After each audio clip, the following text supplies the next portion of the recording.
అభిప్రాయాలు విధంగా వృత్తి ప్రాంతంలో కూడా చాలా చాలా ప్రభావం చూస్తుంది. యువత పడైపోతున్నారు, పెద్దలు పడైపోతున్నారు, ఎన్నో రకాల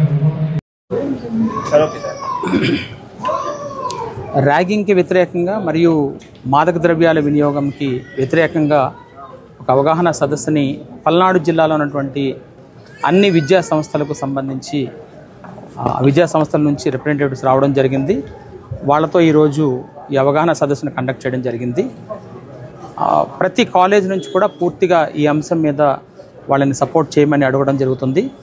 అట్లాగే యాంటీ ర్యాగింగ్ కమిటీస్ని పెట్టాలని చెప్తున్నాము. అలాగే ఈ మాదక ద్రవ్య వినియోగం ఎక్కడైనా జరిగినా వాటిని గమనించడానికి కూడా సేమ్ యాంటీ ర్యాగింగ్ కమిటీస్ ఎలాగ ఉన్నాయో అలాగే యాంటీ డ్రగ్స్ సంబంధించి కూడా ఒక కమిటీని ఫామ్ చేయమని చెప్పడం జరిగింది. ఇటువంటివి ఎక్కడ ఏమున్నా కూడా ఇమ్మీడియట్గా మాకు ఇన్ఫర్మేషన్ ఇవ్వమని అడుగుతున్నాము.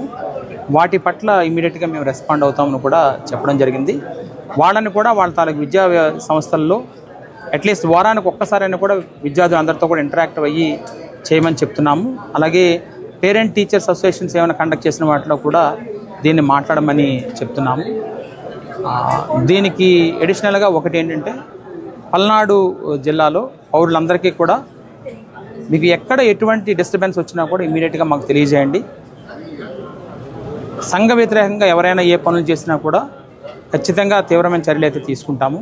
ఈ మధ్య జరిగినటువంటి 2-3 సంఘటనల పట్ల కూడా అరెస్టులు అయితే ఖచ్చితంగా చేస్తున్నాము. అది కూడా శాంతి భద్రతల విషయంలో మాత్రం ఖచ్చితంగా పోలీసు ఎటువంటి వెనుకడుగు ఉండదని కూడా ఇంకొకసారి తెలియజేస్తున్నాము. Thank you.